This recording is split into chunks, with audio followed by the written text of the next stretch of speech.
Bueno, acá está nuestro invitado presente. Bruno, buenas tardes, ¿cómo estás? ¿Qué tal? ¿Cómo están? Muchas gracias por invitarme. Bien, contanos un poco quién sos, qué haces. Bien. Bueno, voy a ser breve, pero a ver, decir quién soy. Sé conciso, no seas breve, sé conciso. Soy Bruno y soy parte de una agrupación de diversidad de Tucumán, se llama Compañeros Tucumán Peroncha, me dicen Tucumán Peroncha. Soy activista desde hace ya casi 12 años por los derechos de la comunidad LGBT y a nivel personal, profesional, me formo en cuestiones de género, diversidad y particularmente en educación sexual integral. Ajá. Que es donde también me desempeño como equipo técnico del programa de educación sexual integral y como docente de la cátedra de bioética de la Universidad de San Pablo de la carrera de medicina. Así, contigo. Está bueno, está muy bueno. ¿Qué es eso de que sos soporte técnico de ESI? Trabajamos en capacitar docentes para la implementación de la ley, que tiene que ver con mucho trabajo en taller, con la posibilidad de poder pensar ciertas cosas como adultos y adultas que quizás no pensamos antes para garantizar derechos, ¿no? Que creo que en esa práctica, en garantizar derechos, se une con la formación profesional y la militancia. Escuchame una cosa, ¿hay algún lugar donde uno pueda llamar por teléfono o alguna dirección de internet? Para trabajar educación sexual integral, la mayoría de los contenidos, todos los contenidos están disponibles, son de uso público. Pueden poner esi.edu.ar o pueden poner en YouTube Esiteca y van a aparecer videos y la posibilidad de redireccionar a los enlaces. La mayoría son contenidos que ya tienen años y que sin embargo siguen siendo productivos y necesarios para aprender ciertas cosas, ¿no? Por ahí nosotros siempre creemos, desde una visión adultocéntrica, creemos que sabemos todo o creemos que por tener prácticas sexuales sabemos asuntos de educación sexual, y la realidad es que hay cosas muy básicas que no nos enseñaron y que muchas personas, la gran mayoría diría, sobre todo en Tucumán, donde hay un marco normativo que no está del todo cumplido en cuanto a salud sexual, la mayoría de las personas desconocemos. Y la ESI no sirve para eso. Hay videos y hay contenidos que son de acceso público. Está bueno, porque, bueno, nosotros comenzamos el programa hablando de lo que sucedió el Día de la Madre y bueno, es importante esto de la ESI para que el niño, la niña, haga sepa cómo comportarse ante una situación de abuso. Yo estaba viendo hace un rato una publicidad en un canal de noticias, una publicidad sobre el grooming. ¿Podés contarnos un poco qué es eso del grooming? Hay varias cosas. Sí, a ver, por un lado sí me gustaría detenerme muy brevemente en esta situación de los casos de violencia hacia niñas que sufrimos este fin de semana como sociedad. Ahí sí es necesario como establecer esta diferencia entre lo que es prevención y promoción y lo que es intervención. Lo que falló acá es la intervención y el resguardo de niños y niñas y la pronta atención a las familias cuando denuncian la pérdida, el extravío o alguna falencia. Es muy importante diferenciar prevención de intervención, porque es importante saber a quién le pedimos qué y a quién le exigimos qué, ¿no?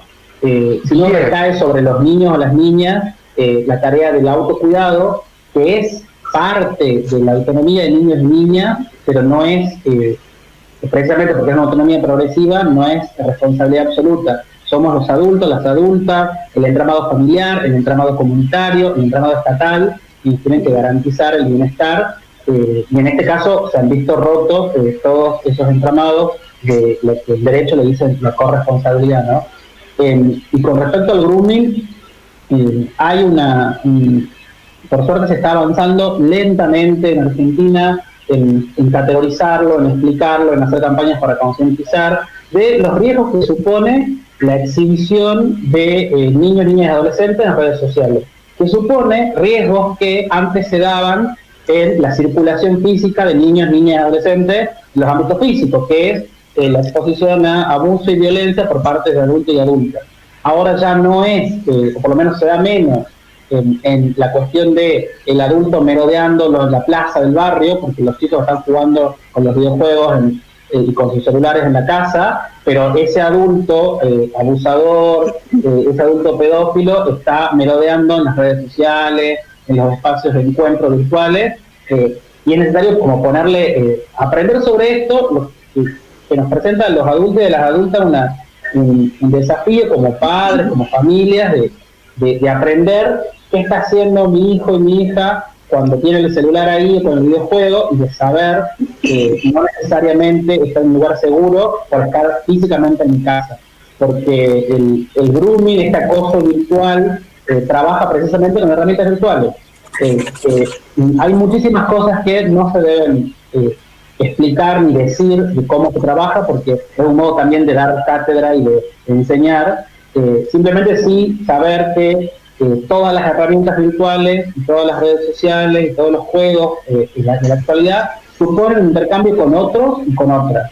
Que hay niños de 10 años jugando al videojuego con adultos de 20, de 30, de 50, y que por ahí no saben la edad que tienen, y que el solo hecho de estar en el diálogo y en un envío de información, que a veces son fotos, a veces son videos, a veces son simplemente chats, ya expone a la subjetividad de ese niño, de esa niña, a una vulneración y a un tipo de violencia que cuesta identificar, pero que después sí se hace físico, sí se hace notorio en los comportamientos. Va por ahí. Justamente, como uno es un migrante digital, ¿no? No somos nativos digitales por la edad que tenemos. Y por ahí muchos no manejamos estos códigos que se manejan en el espacio virtual, ¿no? Sí. Sí. Porque digo, bueno, de repente sí, la ESI está buena para el niño, niñas, adolescentes, pero también creo que los padres, los tíos, los adultos, las adultas, necesitamos saber de qué se trata eso, por lo menos. ¿Qué es grooming? No sé, qué sé yo.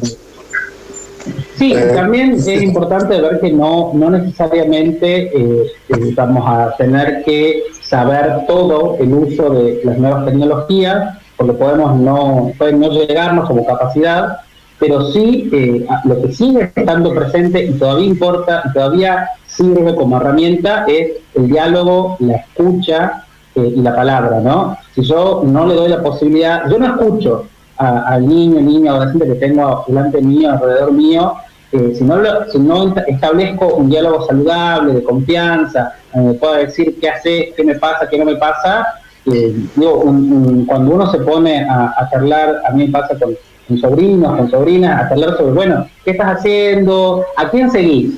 ¿A qué youtuber seguís? Y escucharlo empáticamente, ¿no? Decir, a ver, sí me importa saber, vos que tenés 11 años, qué estás escuchando y cuáles son tus temas de interés. Y en esa escucha uno puede detectar cosas que son adecuadas o inadecuadas para la edad. Por ahí hay una creencia y un fantasma de que lo virtual o todas las nuevas tecnologías son inabarcables. La realidad es que no, nada es inabarcable al diálogo y a la palabra que circula en un entorno familiar. Y sobre todo también pensar en que por más que esos modos de vincularse están expuestos a peligros, son los modos actuales, no podemos negarnos a que eso existe. Incluso los adultos que tienen poco vínculo con la tecnología tienen ya prácticas sexuales mediadas por la tecnología. El sexo no es algo que pasa en la adolescencia, es algo que ya lo incorporamos adultos y adultas, y que hay que no tener una visión punitivista con respecto a eso, que es lo que lo que hizo el macrismo en los últimos años, que empezó a agarrar el tema y a pensar exclusivamente en prohibición, en terror, y sí avanzar en ciudadanía, ¿no? En decir, bueno, todos tenemos que saber más cómo manejarnos, cómo protegernos y cómo ejercer la sexualidad siendo adultos, adultas, de modo pleno, sin estar expuestos a violencia.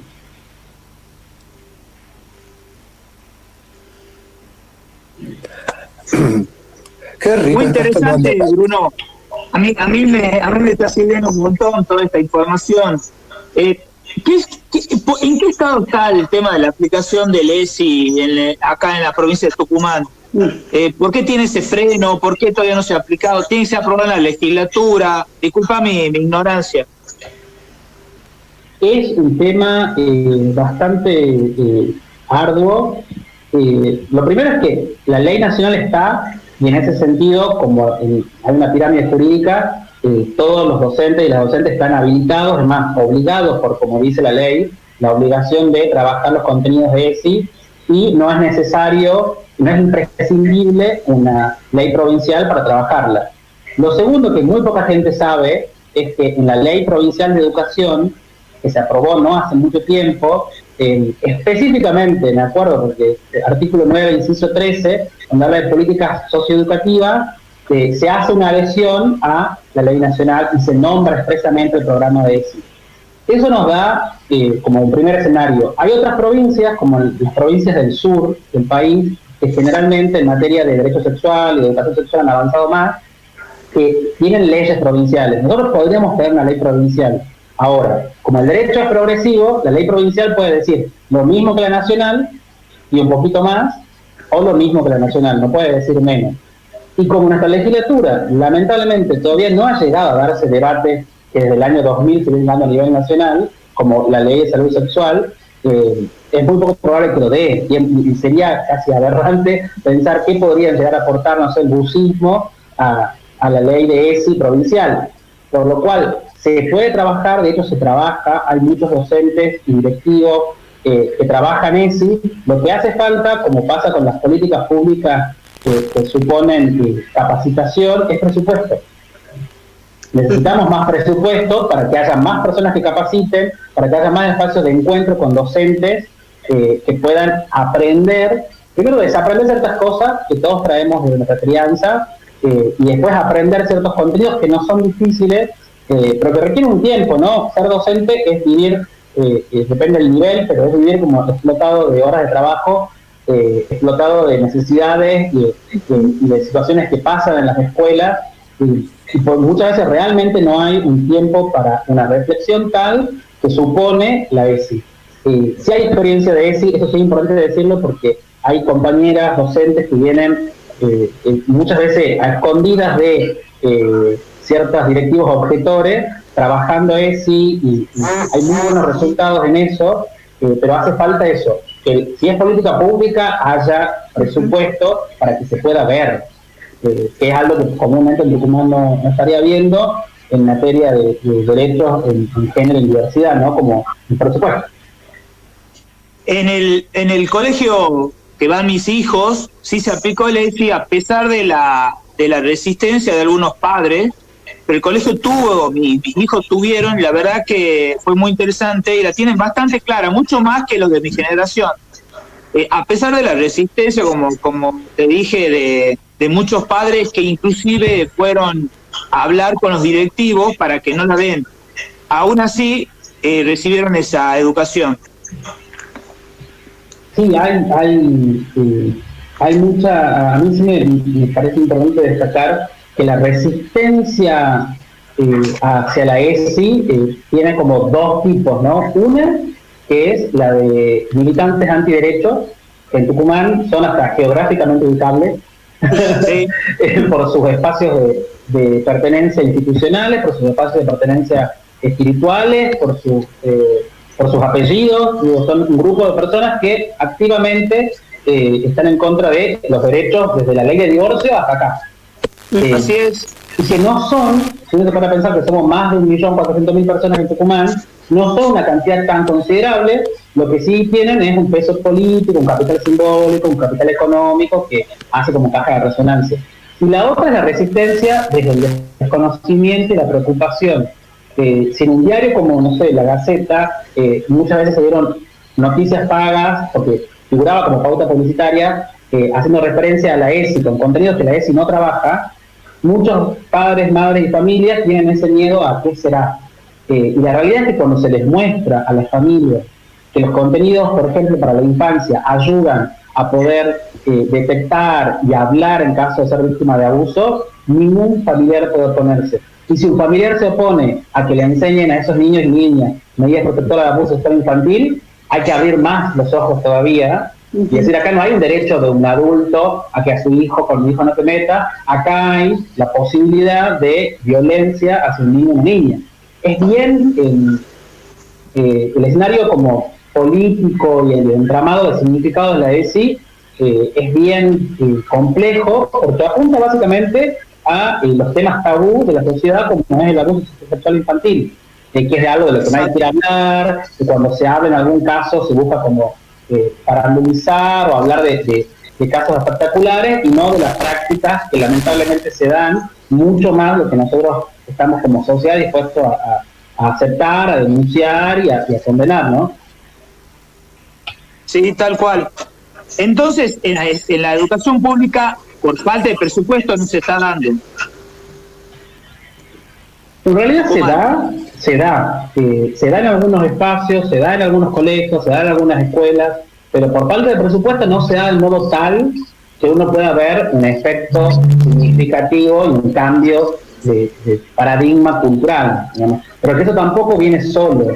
Si nosotros no trabajamos, por ejemplo, fuertemente en salud sexual, que es la parte que toca al Ministerio de Salud, al CIPROSA, para tener mayor llegada a los servicios de salud a las adolescencias, por ejemplo, no se trabaja fuertemente en eso. Bueno, uno puede trabajar ciertos contenidos en la escuela, pero cuando el adolescente sale de la escuela, se encuentra que en el servicio de salud no puede tener acceso. Entonces, continuaremos con adolescentes embarazadas sin desearlo. Es un entramado que es más, necesita de más presupuesto y acompañamiento articulado, porque algo que la ley de salud sexual, no la de ESI, que son como leyes primas hermanas, que no son lo mismo, algo que la ley de salud sexual tiene previsto es que si la provincia adhiere, periódicamente tiene que haber afiches y publicidades en los medios sobre temas vinculados a salud sexual. Y eso haría que la comunidad vaya teniendo una oreja, por decirlo así bien en tucumano, una oreja más permeable a estos temas y que no se escandalice cuando uno en la escuela trabaja cierto tema. Pero como eso no está, como no hay equipos técnicos formados, como estamos realmente de una ley del 2002 hasta el 2020, 2003, bastante atrasados, en general en la comunidad cuesta que se visibilicen las buenas prácticas de enseñanza en ESI, que las hay, y cuesta también que se repliquen, ¿no? Bruno, te hago una consulta para que expliquemos un poco. ¿A partir de qué edad el adolescente puede tener acceso a una prestación médica en un CAPS con respecto, que sea ginecológico, ¿no? Con respecto a estos temas.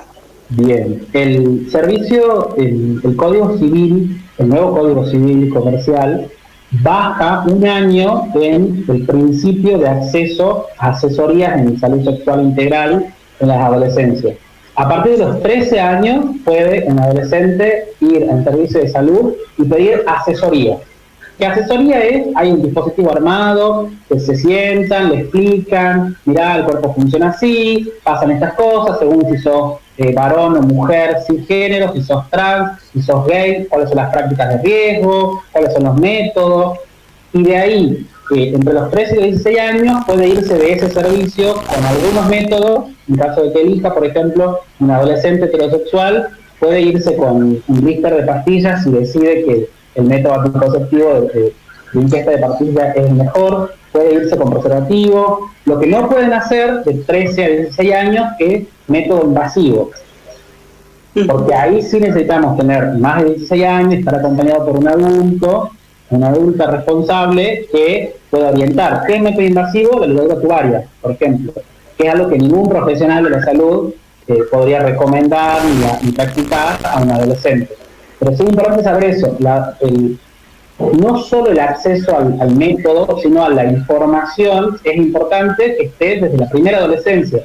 Porque si nosotros empezáramos relaciones sexuales con una asesoría en salud integral, si vos antes de tener tu primera relación ya has ido a un servicio, te han dicho, mirá, si vas a tener sexo vaginal, es esto, si vas a tener sexo anal, es esto, si vas a tener sexo oral, es esto, y estos son los riesgos, y así te podés cuidar, realmente los problemas que se vinculan a esas prácticas serían mucho menores, e incluso eso sí está comprobado por estudios de ESI, de implementación de ESI en Argentina y Latinoamérica. Cuando los adolescentes y las adolescentes tienen información, demoran el inicio de las relaciones sexuales.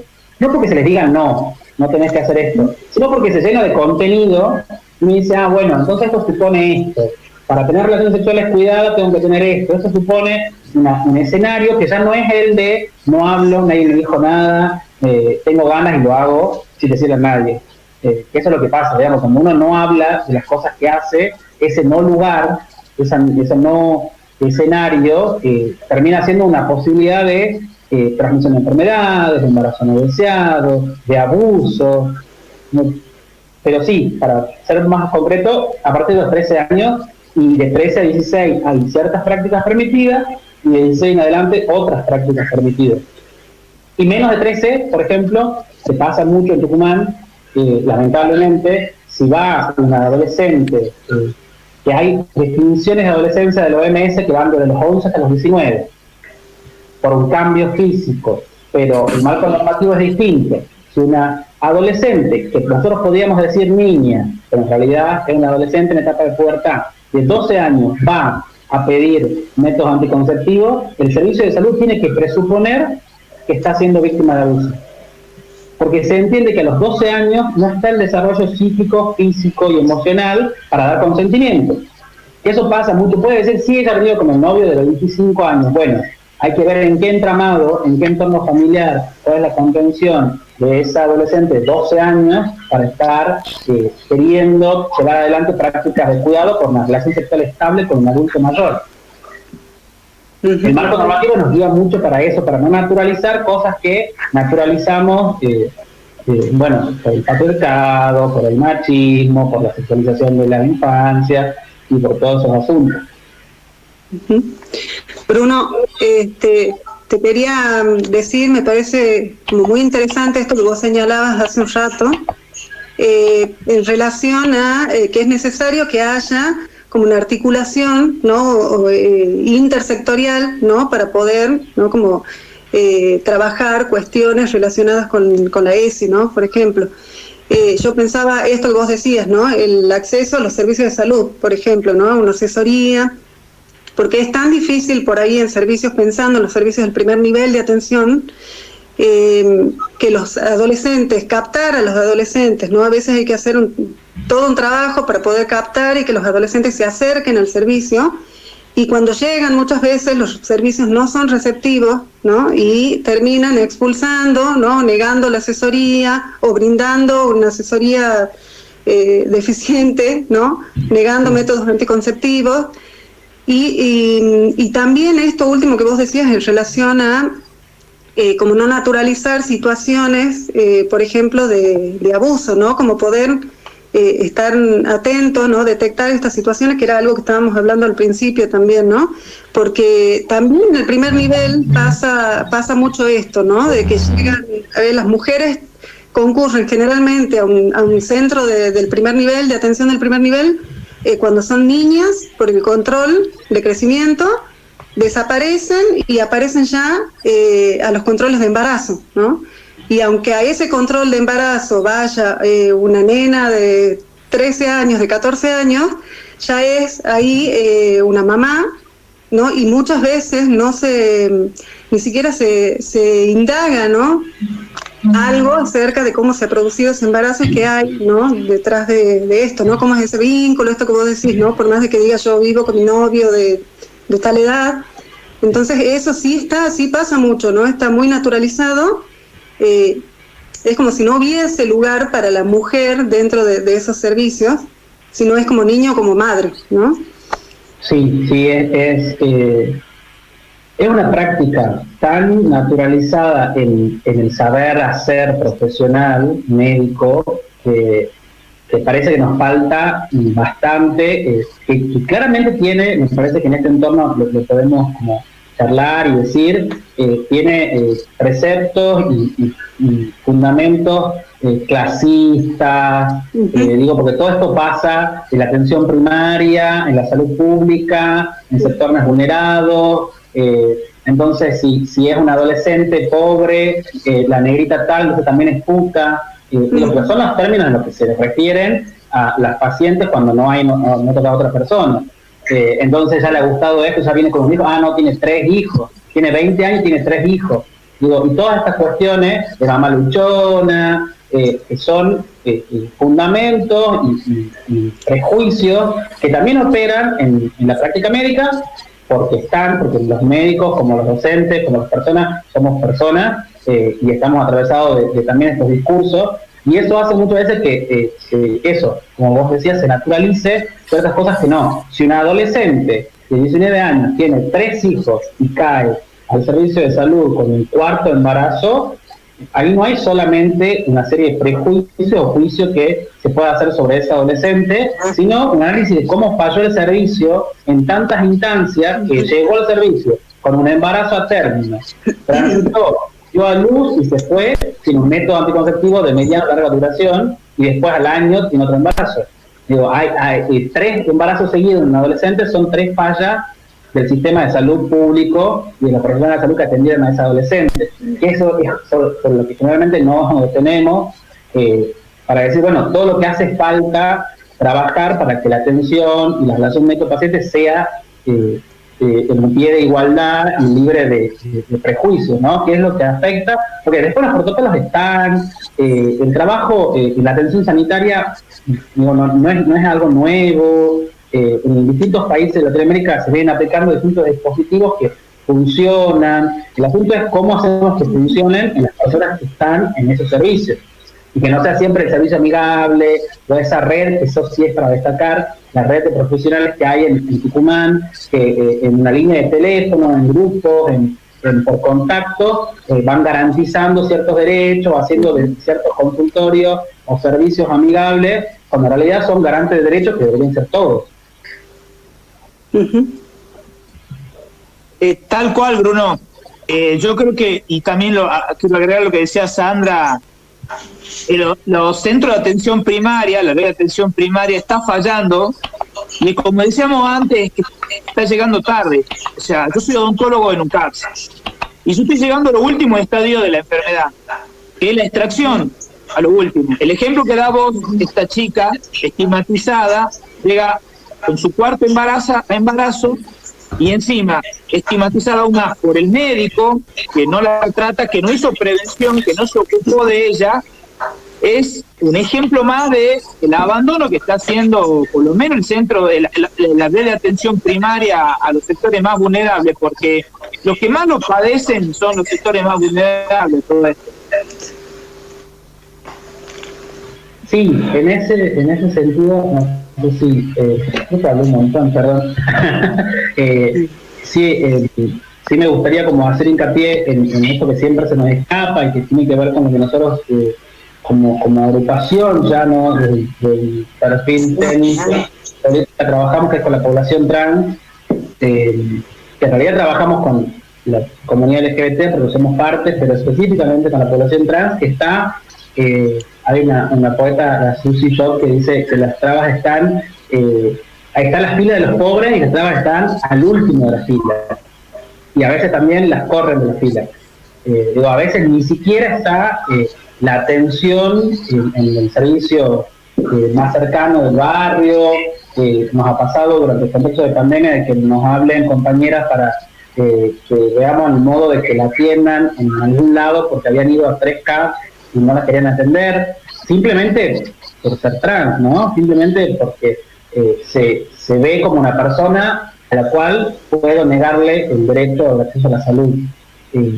Y eso me parece que también tiene que ver con esta cuestión del prejuicio, del clasismo, porque si hablamos de comunidad trans, hablamos de una comunidad que está expuesta a la violencia y que está expuesta a la pobreza, porque sea de la familia que sean, las que ahora son adultas, antes de la ley de identidad de género y antes del proceso de cambio social de los últimos años, han sido expulsadas de sus casas, han sobrevivido trabajando en el trabajo sexual, han sobrevivido en condiciones de marginalidad, y eso hace que no puedan ser usuarias del derecho a la salud, que todavía sigue siendo un tema que ni siquiera en Tucumán se ha debatido seriamente, ¿no? No hay una capacitación general, hay algunos servicios, algunos profesionales que están avanzando en la atención, pero que no llega a ser una experiencia de atención en salud integral. Hormonizar a las personas trans no es salud integral, sino precisamente esto, que puedan ir al odontólogo, que puedan tener chequeos, que puedan tener acceso a un servicio. Todavía sigue siendo, hace poco estábamos debatiendo sobre cómo ni siquiera en Tucumán se han dado el debate de la historia clínica y de respeto a la identidad. Van a hacerse atender y si ya fue una vez antes del cambio registral, la siguen llamando a esa persona con el nombre anterior, lo cual ya de entrada expulsa. Sí, con respecto a eso, Bruno, recuerdo un caso que se hizo viral gracias a las redes sociales sobre una chica trans que fue a hacerse atender al centro de salud y la pusieron en una sala de varones. No sé si recordás ese caso. Sí. Bueno, sí. Están... Ahí va de nuevo esto de cómo cuando la ley no es trabajada, es desconocida e interpretada por la voluntad de las personas que están ahí, ¿no? Hay una marca clara de la ley de identidad de género, que además es una ley que a nivel mundial ha sido reconocida por ser una buena legislación en garantía de derechos humanos, porque es esto, la sola expresión de mi identidad basta para que me reconozcan y se manejen las instituciones como mi identidad lo expresa. Yo digo que soy varón, si no importa lo que diga mi documento, me tienen que tratar como varón, y si organizan la institución para que los varones vayan para cierto sector, tengo que ir ahí y no me tienen por qué sacar de ahí. Pero falta poner en articulación lo que ha pasado en Argentina, por suerte no, por decisión política, por militancia, del avance del derecho en los servicios concretos. Porque sí se puede transformar esas prácticas, porque en otras provincias se ha hecho, porque hace falta generar espacio para capacitar y para hacer que eso se cumpla. Y no en otras provincias, pensando en Cava, yo no sé, en Salta han avanzado un poco más que nosotros en esto, en cuanto nombraron en ciertas áreas a personas miembros de la comunidad LGBT para articular y hacer efectivo el cumplimiento de la ley de identidad de género.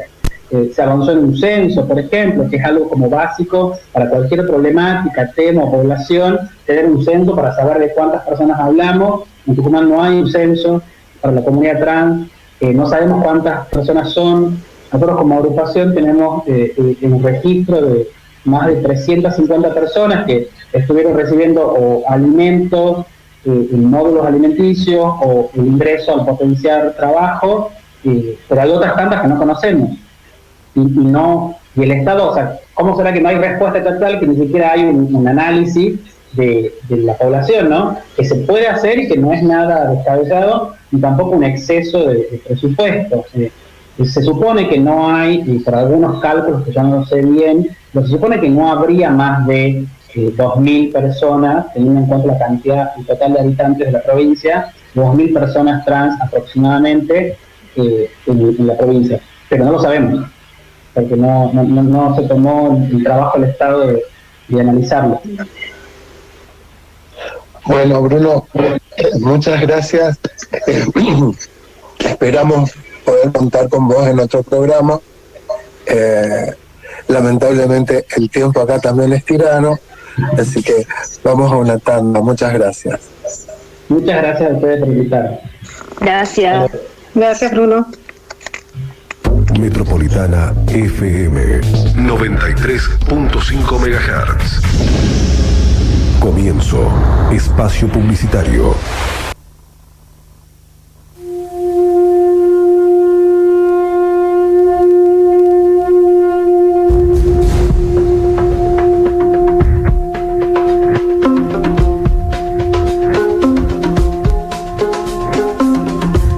Con toda palabra, con toda sonrisa, con toda Bueno, mirada. estamos ya en el último bloque de este programa que se llama La insoportable levedad del ser nacional, que es un programa realizado por la Comisión de Salud Tucumán del Instituto Patria.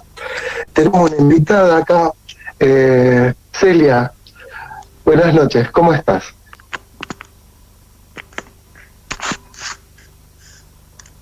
A ver, ¿me escuchan ahora? Sí, buenas noches. Buenas noches. Gracias por la invitación. Un gusto estar con ustedes. Bueno, contanos un poquito quién sos, qué haces. Bueno, me llamo Celia de Bono, soy abogada, pertenezco a CLADEM, estoy trabajando en esta organización, trabajamos por la promoción y la defensa de los derechos humanos de las mujeres y las niñas. Estamos hace más de 20 años en la provincia, tenemos enlace en casi todas las provincias de Argentina y bueno, en este momento la coordinación la estoy llevando a cabo yo, ¿no? De Argentina. Además, nuestra organización está en 15 países de la región y cuenta con estatus consultivo tanto en la ONU como en la OEA. Somos una organización feminista y trabajando en toda la región de hace más de 33 años, tratando de influir, digamos, en los estados para el cumplimiento de las convenciones internacionales que han ratificado. Y bueno, nuestros ejes de trabajo son 3, ¿no? Uno es el monitoreo, a ver si los estados están cumpliendo con las convenciones.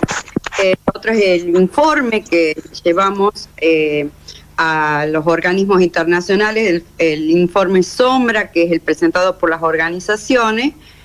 También trabajamos el otro eje, que es la capacitación. Capacitamos a las integrantes de la organización, que no solo somos abogadas, ¿no? Es lo que hace muy rica la organización. Somos también analistas de la realidad, sociólogas, psicólogas. Bueno, tenemos todas las profesiones y militantes, todas militantes y comprometidas de larga trayectoria con los derechos humanos de las mujeres, ¿no? Y bueno, y capacitamos entonces no solo a las integrantes, sino también a los poderes del Estado. En Argentina estamos capacitando hace más de 20 años al Poder Judicial sobre los litigios estratégicos que Argentina y bueno, y los países de la región han llevado ante Naciones Unidas y ante la OEA, en los dos organismos, reclamando cuando se han violado los derechos humanos de las mujeres y niñas. En todos estos casos, CLADEM, bueno, en alianza con otras organizaciones, ha logrado poder visibilizar la violencia estructural que sufren las mujeres y las niñas de la región por el solo hecho de ser mujeres y niñas, ¿no? Y hemos podido también visibilizar las estructuras y las asimetrías que existen en las estructuras sociales, ¿no? Que son estructuras patriarcales, violentas, donde no se visibiliza la realidad de las mujeres y de las niñas, y la protección integral que como Estados tienen que tener los funcionarios públicos, ¿no? Y bueno, y el otro eje que les comentaba también es el tema de los litigios estratégicos, o sea, es el monitoreo a los Estados, la capacitación y el litigio estratégico. Ha llevado, por ejemplo, el litigio estratégico que ha influenciado en toda la región ha sido el caso de María da Peña, ¿no? que ha sido contra Brasil, donde se pudo constatar el patrón de violencia que sufrían las mujeres víctimas de violencia en aquel momento. En el año 2007 se hablaba de la violencia familiar, ¿no? Entonces había un gran patrón de impunidad de las denuncias que hacían las mujeres en la comisaría cuando eran víctimas de violencia. Y es así que se logró una condena al Estado brasilero por la falta de la debida diligencia, ¿no? Y porque se pudo demostrar este patrón. El caso María da Peña fue un caso que duró 12 años en la justicia de Brasil y terminó con 2 hechos muy violentos. El primero con la quiso electrocutar cuando se estaba bañando y luego la intentó asesinar por la espalda y le dio un balazo en la columna y quedó paralítica. Y bueno, se salvó y María da Peña pudo ser testimonio real de la violencia y la ley lleva su nombre, ¿no? A partir de aquel año se empezaron a dictar leyes de protección integral en toda la región y este es el gran valor que tiene este caso, ¿no? Donde no solo se considera la violencia familiar, sino las otras formas de violencia que sufren las mujeres, que es la violencia institucional, la violencia política, la violencia económica, la violencia, ahora que se agregó últimamente, el acoso callejero, bueno, y la violencia política, ¿no? La violencia obstétrica, todas las formas de violencia que sufre la mujer se pudo visibilizar con esta ley integral, no solo la violencia familiar. Ahí se pudo considerar que se sacó, digamos, de la esfera privada, ¿no? Y se llevó a la esfera pública esta forma de violencia, pudiendo denunciar cualquier persona que tenga conocimiento de esta situación. O sea que ha sido un litigio muy importante para toda la región. Y Argentina, bueno, sancionó a partir de esta ley en el 2009, sancionó su ley integral, la 26485, y a partir de esta sanción de la ley, cada una de las provincias fueron dictando sus adhesiones o sancionando sus propias leyes integrales. Así que bueno, realmente tenemos un marco normativo muy importante, muy avanzada en Argentina, pero bueno, está faltando un poco la aplicación práctica dentro de las distintas provincias. Porque lamentablemente, a pesar de ser una ley nacional, muchas provincias han dictado sus propias normas. Pero ¿qué está pasando? Que el federalismo muchas veces funciona como una obstrucción a la aplicación de estas normas, ¿no? Y, por ejemplo, tenemos el caso de las provincias del norte. Muchas de ellas no se han adherido o han dictado una norma mucho más acotada. En la provincia de Tucumán, por ejemplo, tenemos una deuda pendiente con las mujeres, que es el dictado de la ley de la ESI, la enseñanza desde la perspectiva de género dentro de las escuelas públicas, y la educación sexual integral, que es fundamental para las mujeres y niñas en nuestra provincia, ¿no? Debido a los altos grados de femicidios y de violencia que existe lamentablemente en nuestra provincia, en las provincias del norte.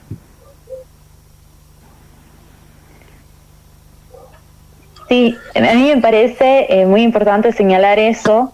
Y más o menos con respecto a que hablaba Bruno al comienzo, y él hacía una gran diferenciación entre lo que es la promoción con la educación sexual integral y también con la intervención. ¿Cómo falló el Estado en el caso, por ejemplo, reciente que tenemos de estas 2 niñas en cuanto a la intervención?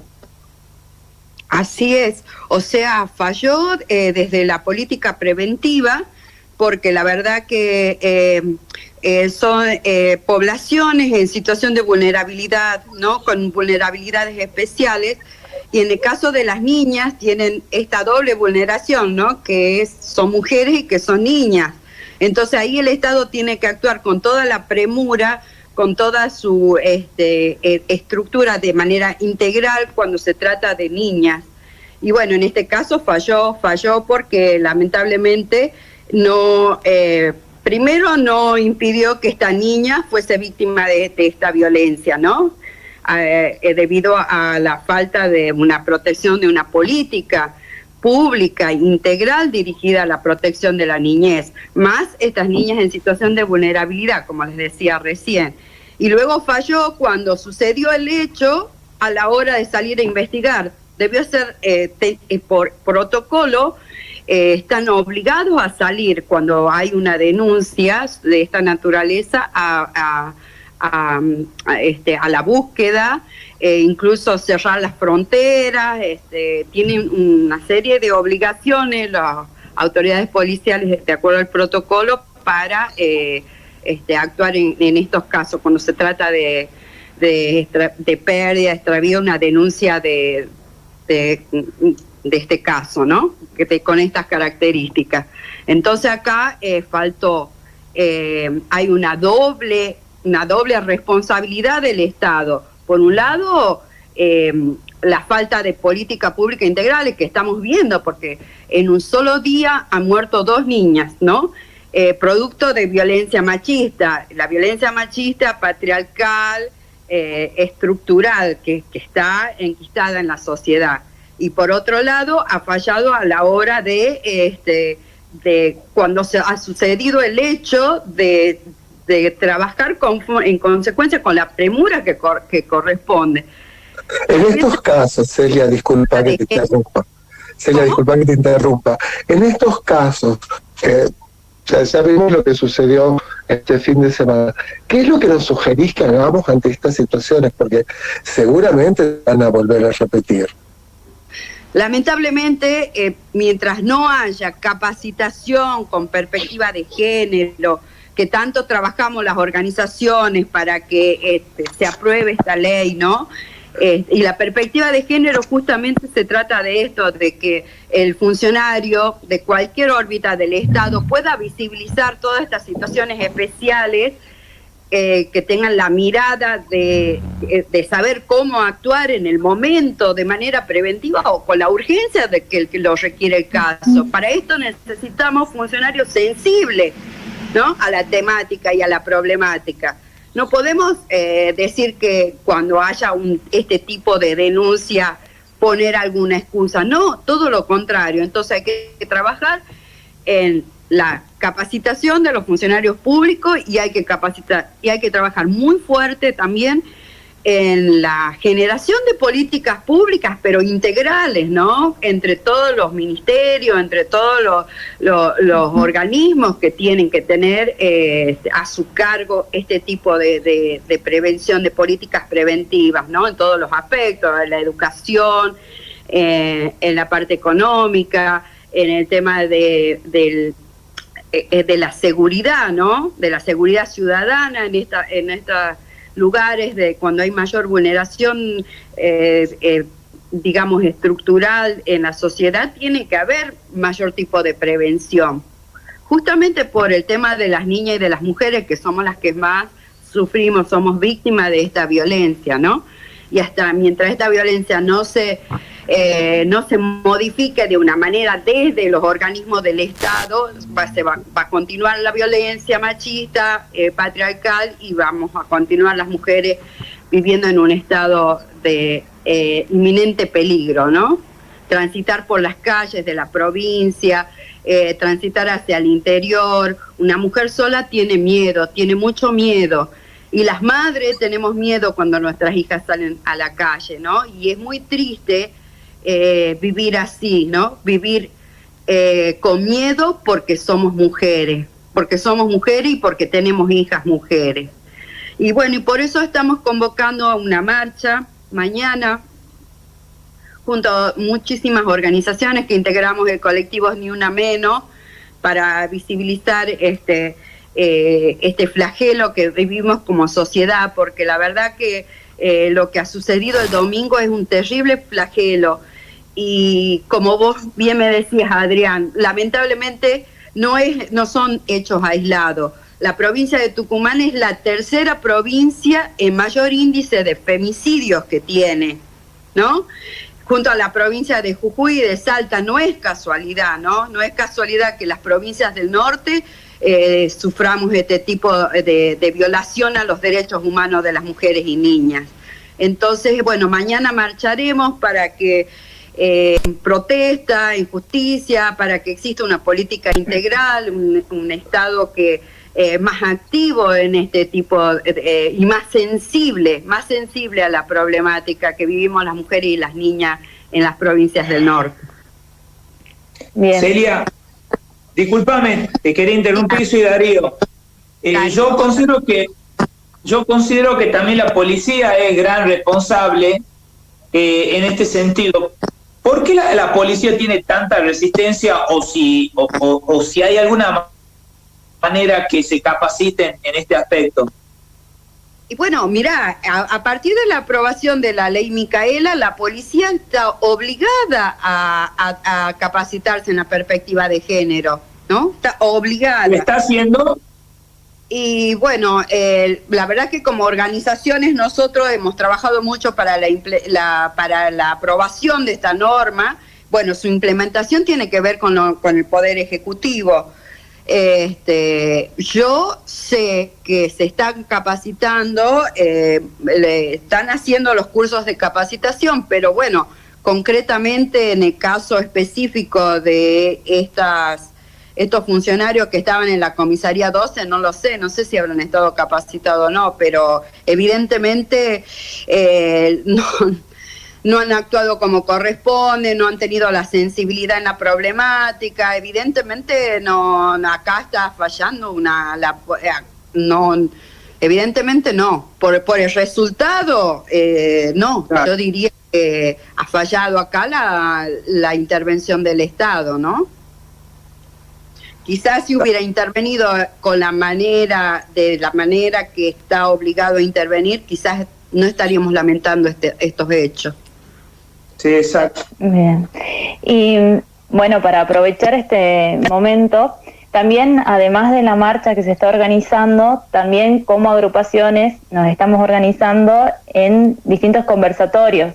Tenemos uno el 28 de la semana próxima que articula Muchachas Peronistas y la Comisión de Salud Tucumán, y también el 30 de octubre, viernes, que se organiza con la Comisión de Salud Jujuy. Vamos a estar tocando estos temas de violencia de género. El viernes 28 a las 18 horas por Zoom pueden pedir el link del enlace a través de las redes o también a través del mail comisiondesaludtucumán@gmail.com, y también el 30 de octubre a través de la Comisión Salud Jujuy @gmail.com. Y bueno, donde Celia va a estar también de panelista en ambos eventos, también junto con Bruno, que estuvo al comienzo, y junto a Eli Soria el viernes 28, que es también de la comisión.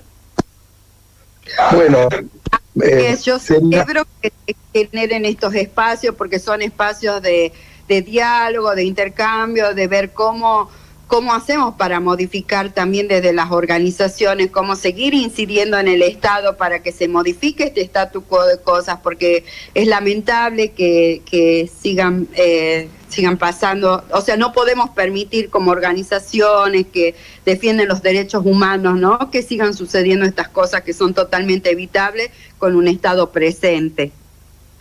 Bueno, para terminar el programa, les invito a cada uno de ustedes que hagan una pequeña reflexión, algo para que escuchen nuestros oyentes. Celia, vos primero, que sos la invitada. Una reflexión, bueno, la sensibilización, ser sensible y tener esta mirada, ¿no? Esta mirada ampliada desde una perspectiva de género, donde se pueda, donde podamos ver que son situaciones de especial vulnerabilidad, más cuando se tratan de niñas, ¿no? Las niñas, con las niñas no, diría yo, con las niñas no, políticas públicas urgentes dirigidas a las niñas. Muchas gracias. Muchas gracias, Adrián. Darío. Bueno, yo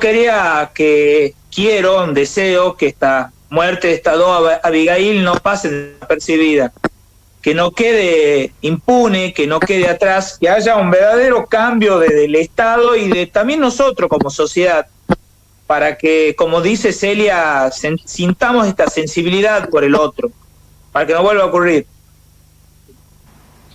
Sol. Bueno, a mí me gustaría recalcar esto de lo que hablaba también Celia sobre las redes que se forman para trabajar en conjunto y que en la mayoría de esas redes, o quienes tienen mayor capacidad, o por lo menos han demostrado hasta el momento, son las mujeres. Y recordar un poquito de Eva, que decía que solo las mujeres salvarán a las mujeres. Sandra. Me parece muy importante esto que decía Sol. Me parece que es importante en esto, ¿no? Que decía Celia, de formar redes, que hay muchas mujeres en diferentes ámbitos, en diferentes sectores que están haciendo, ¿no?, como un trabajo interesante en esta línea. Que es importante poder hacer un trabajo, un abordaje intersectorial de la problemática, ¿no? Sí, bueno, yo estoy convencido que el planeta va a estar inundado de la ola verde y todo esto tiene que ser de verdad un canto y una apuesta a la vida para que tengamos una sociedad más equitativa y más saludable. Bueno, muchas gracias a la audiencia. Y los esperamos el próximo martes y espero que hayan puesto atención en todas las actividades que se vienen en lo que queda del mes de octubre. Buenas noches. Buenas noches. Buenas noches. Muchas gracias.